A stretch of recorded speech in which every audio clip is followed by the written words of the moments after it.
be having dinner a little bit late to be having lunch. So I'm doing the typical Indian thing, which is that you snack over leftovers to keep you going till you get to dinner.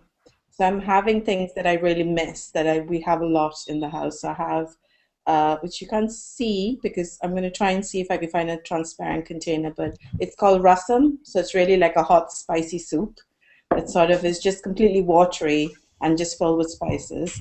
And this is like, talking of not good looking food, a gigantic piece of tandoori chicken over there that I'm going to eat with my hands. And normally, this normally just goes back, whether it's finished or not finished, and then you pick at it again. So it's just sort of something that just stays in the fridge, and people just pick at it as they like. So I'm eating leftovers. No problem. So are we allowed to eat are we allowed to talk with our mouths full, or are there any Yes. like rules about how we? I think so. I think we should probably, yeah. Good, that sounds good. So the reason why we ordered Ethiopian is because it's something that I've discovered when I moved to the US. It's not something that you can easily get in France. And also when I moved back here from France and when Roman moved a year afterward, I think we both kind of had that we saw the posters for Grubhub in the L in the train and everything, and it was like, why would you need so many different foods delivered to your door? We found ourselves falling into this habit of like when it's really cold outside and there's not that many restaurants right near our house in our neighborhood. It's really nice to get Ethiopian delivered to your Hungryhouse.com over here. That's what it's called. Oh The yeah. Grubhub? Yeah. Greenhouse. Apparently there is or was a restaurant. They just had collected all these takeout menus from different restaurants, and you could just Wow. put in your order, like French fries from one place or soup from another, and then give it to them. They call the places, wait for it to come in, and then as you're having your beer or whatever at the pub, then they bring it to you on a plate, and then they just kind of handle the dishes for you and all that stuff. And So what are you eating, Chris? blueberry pancakes, and I made a little cantaloupe and mint salad. We usually try to kind of like make Saturday brunch complex thing, and then we're like really crabby and starving, and it's like 2 o'clock and we haven't eaten yet. You have like 4 pots of coffee. Pancakes, very American food. I grew up with Dutch pancakes in the Netherlands and pannenkoeken, so they're What's like the crepes. But these are the American kind with baking powder, so they're thick. Grapes don't use baking powder. No, it's just like eggs, milk, and flour. Erica, what are you eating? So it's breakfast brunchy time in Oakland right now, and I'm eating a really easy breakfast meal. Eggs, a bagel, and some veggies, but my bagel is gluten-free, and I'm really excited about eating it because I just got back from living somewhere where I couldn't get gluten-free baked goods. Yeah, from a gluten-free perspective, how's the switch from Dakar back to California? I get access to a lot more like comfort foods, but I'm missing having easy access to rice and spicy food and really like warm family style meals.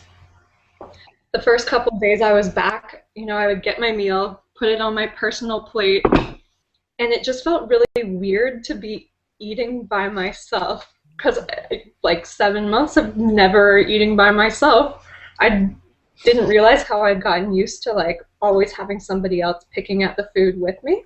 Here it's usually like we've got a whole communal bowl. Yeah. And so it's kind of like Ethiopian where you're eating with your hand out of a car. In Dakar, if you wanted to eat by yourself, would it be possible? How would people see that? I mean, you can eat by yourself, but you always invite people to eat with you. Like if you're in a restaurant and you order one plate of food, anyone who's around, even if they have their own meal, you're like, come eat. I'm in grad school right now and classes started this week and you get like a really hectic schedule. So a lot of times you bring your lunch with you and you're like eating lunch in class. And I just felt so weird sitting there. There's like a room of other students and I'm like, who wants to come eat my sandwich with me?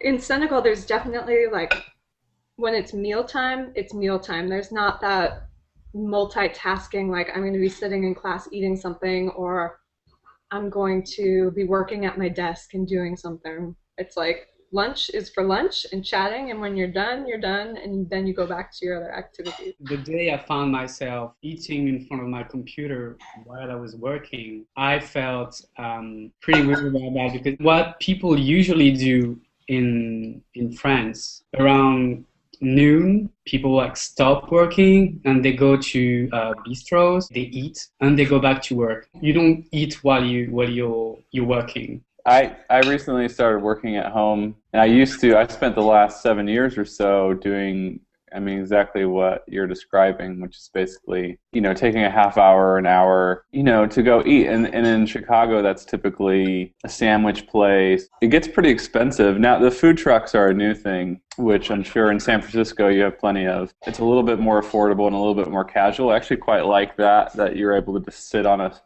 stoop or by the water or something and eat. But now I find myself eating the weirdest stuff at the weirdest times. I'm like, I'll just work from from 10 to 3 p.m. just like snacking on cookies and coffee.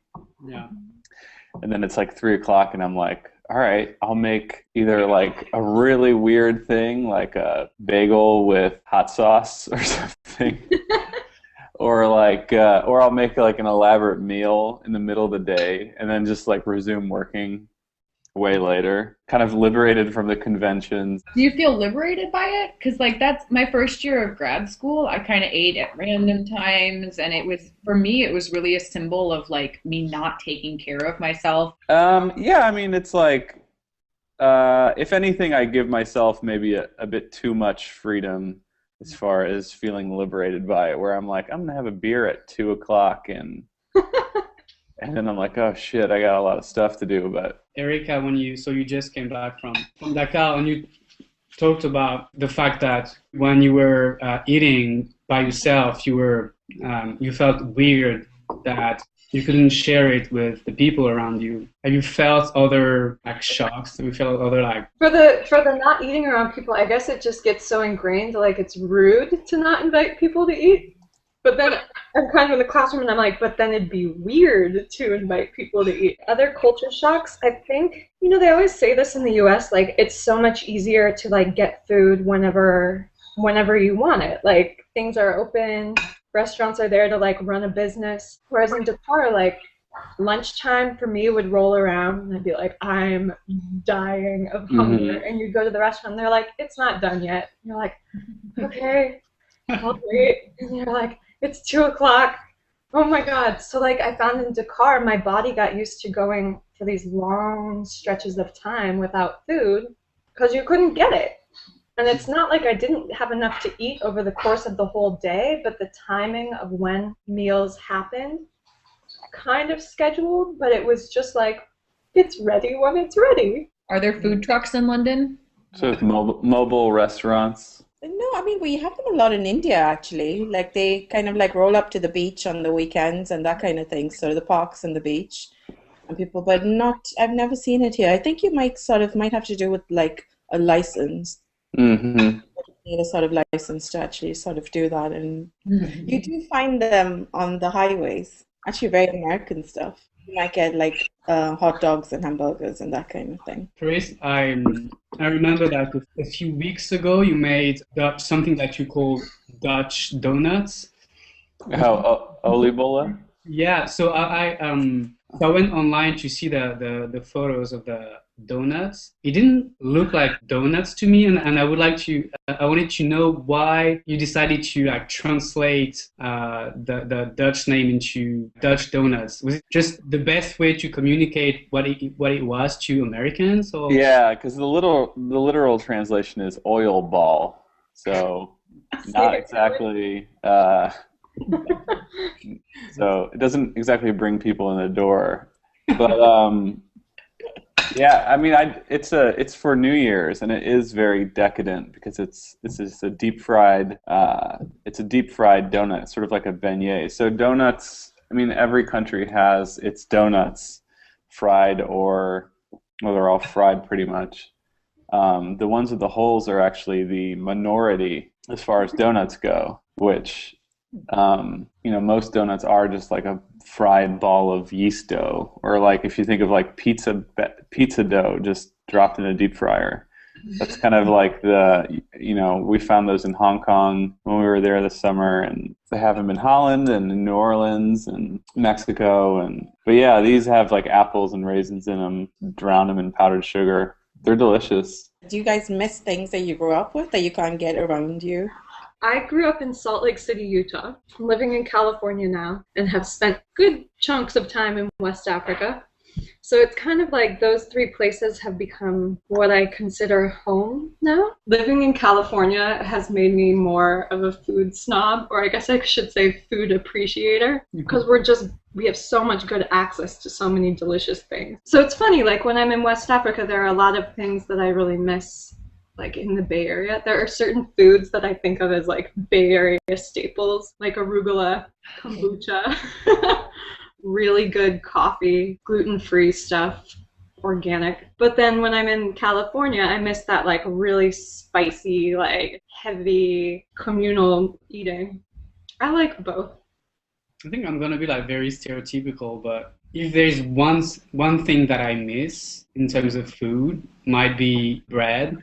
Mm-hmm. I'm very adaptable. I lived in London for 3 years, and I moved here in Chicago a year and a half ago, and I never really miss anything. I mean, I just eat what the people in the country I'm in eat. But bread, because there's bread available everywhere, you can compare it, and that's different. There is good bread, but it's not where we can get it every day.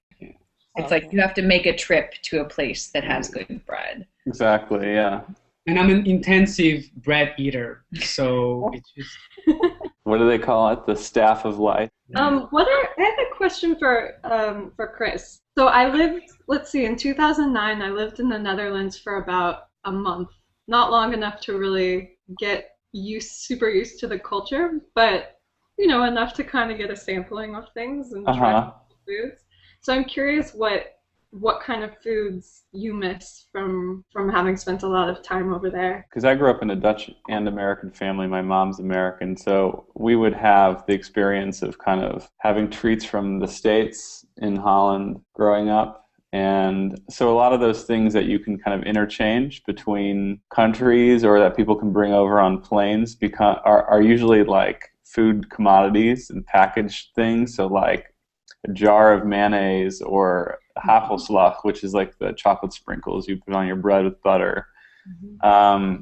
Those things you can kind of like, those are the comfort foods that probably like what Rathna was saying earlier is that like it comes in a jar or something and you can kind of enjoy it, and it could kind of be interchanged across countries. So, I'll sometimes go to a Ukrainian restaurant here, and just because it's like a European type of mayonnaise or type of flour or whatever, it does, or even like the smoked sausage, there's a thing where it's just like it's European, it's not necessarily just Dutch. So those things are things that I miss. It's surprising how often like the things that I experience like when I was younger or when I go back to visit are a lot of times like really kind of silly. It's like, oh, I love this type of ketchup or something, What you said about the sprinkles, like I'd forgotten about them, but then as you said it, I would remembered like seeing the sprinkle selection in grocery stores and being like, I don't really think of that as a food, but like part of the food process. Exactly. Like, I don't know anyone who's like, I'm really craving some sprinkles right now, but like, you have to put it on. Well, that's like part of the larger, just the Dutch breakfast. Rathna, what's typical Indian breakfast? Oh, I think I missed that the most actually. It's Is like it an important meal in the day? It's probably, I think for Indians, food is like super important. So I think that everything stops. It's a little bit like we were saying in the sense that the whole world stops and you stop and have, breakfast, you stop and have lunch. Yeah. And then I don't think you ever stop. You just keep having dinner. So it seems like, but it is a pretty important meal, enough for like the family to sit down and eat, even if everyone's dashing to school or, to work. And it's pretty quick. I think it's sort of like It's normally like a lentil gravy. It's you wouldn't eat non-vegetarian for breakfast, so you wouldn't eat meat or something. But it's pretty light. It's sort of like steamed rice cakes in the south, or like thin chapatis or like naan bread in the north, which is like one simple vegetable or something like that. So you would eat in the morning and then for breakfast, and then would you eat like around noon or 1 o'clock, or is there Quite like? late. Yeah, quite late. So about 1 o'clock, 1:30 kind of. And again, it's sort of mainly like vegetables with a little bit of rice, something kind of warm and spicy, really. And then everybody gets, and I don't know, I can turn around and show you actually everybody gets a big tiffin carrier. So I actually brought back, and it's all about sharing food. So I'm going to try and show it to you. You could see it on the bookshelf. Let me see if I can show it to you up there. Oh, I see it. Yeah. That on the top. So that was my dad's is the biggest one, my Mhm. sister's, and then mine. And then in each container would be like different kinds of food. And there's an order that you would eat that in, and all of us would kind of go away with this thing in the morning. And then we'd sit with our friends, and each person would have something. And then we'd sort of like keep picking from each other's, food. And the top one, which is the thinnest one, always contains the sweet. So that's where you get your sort of so-called dessert thing. Um, and then people who go to office get a bigger one because you're sharing with, your colleagues. I really like this organization of food in layers. It makes me think of the bento box, where like, or even like closer to like the American culture, the lunch box is really like it becomes almost an art, like organizing the Bentos, food, yeah. and that's really something that we don't do at all in France. There isn't this idea of very organized food. Well, you don't carry your food. You don't That's what carry I was your gonna food. say. Well, in India, in Bombay, I think you guys must have from Crystal. Mom may have heard about it, the Dabbawala system. Have you heard about that? It's like an Is that the information. network of the Yeah, tiffin exchange? yeah, Yeah, exactly. so Yeah. cool.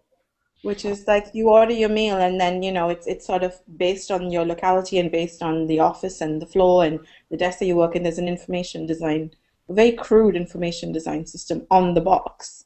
And I think there's something like 75,000 meals that are delivered fresh every day. So that are cooked by housewives in Bombay and then delivered to office workers in Bombay.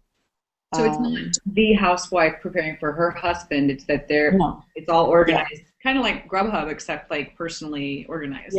Yeah, exactly.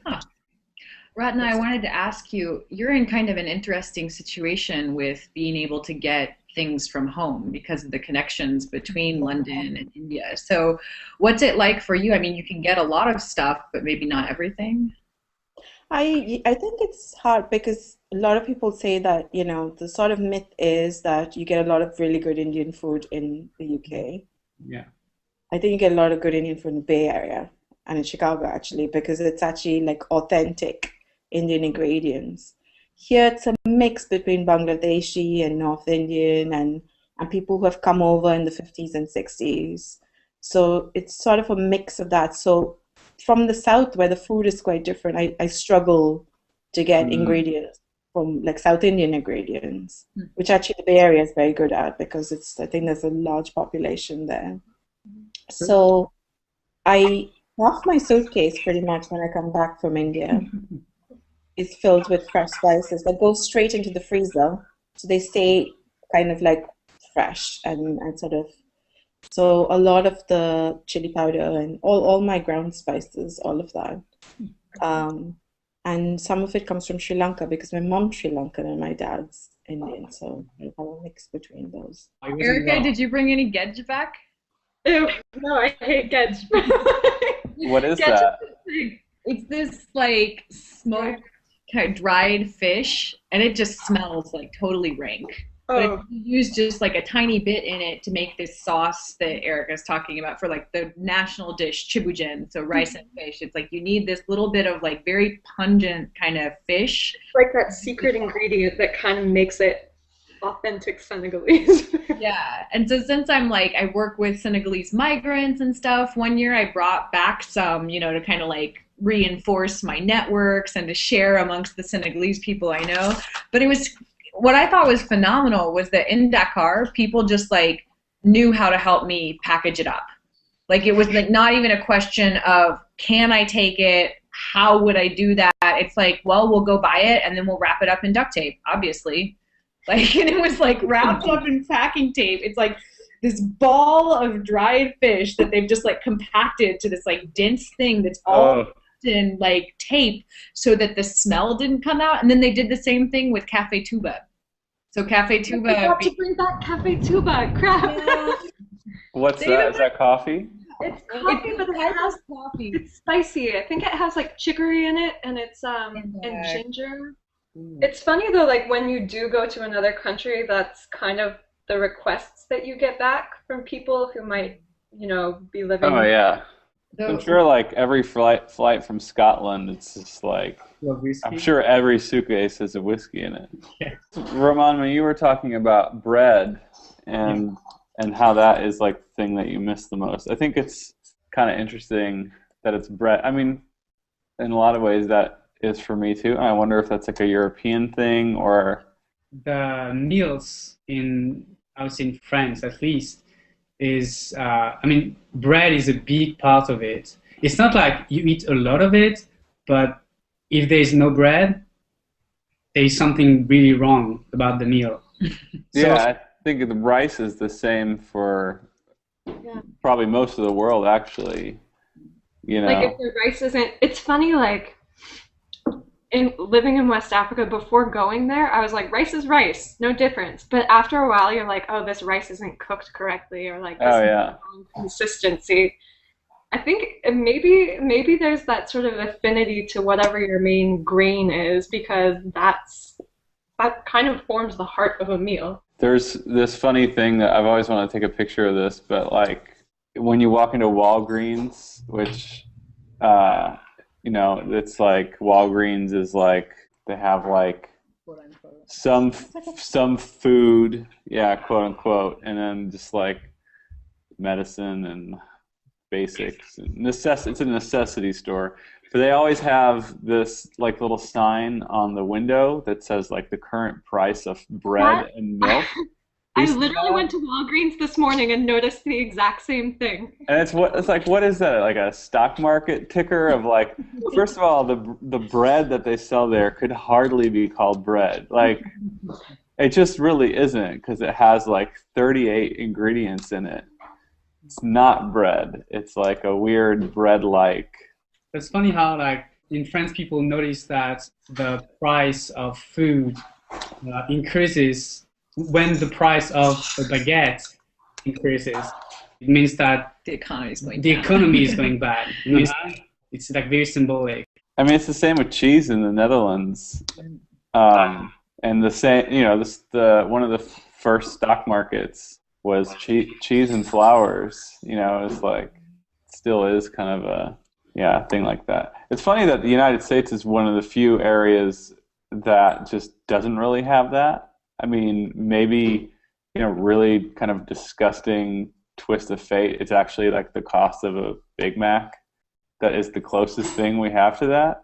Or like complain about orange juice. She's like, orange juice has doubled in And price in the last year. milk is something that is consumed by the gallon. So yeah, milk is still kind of like that. Yeah.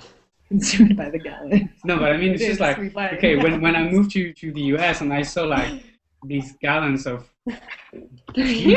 juices and milk and the huge frozen ham just at the back, you know, like.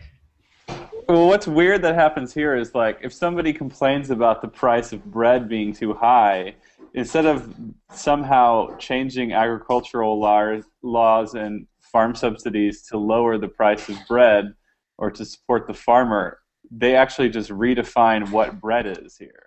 So I don't know if someone wanted to add something to the discussion.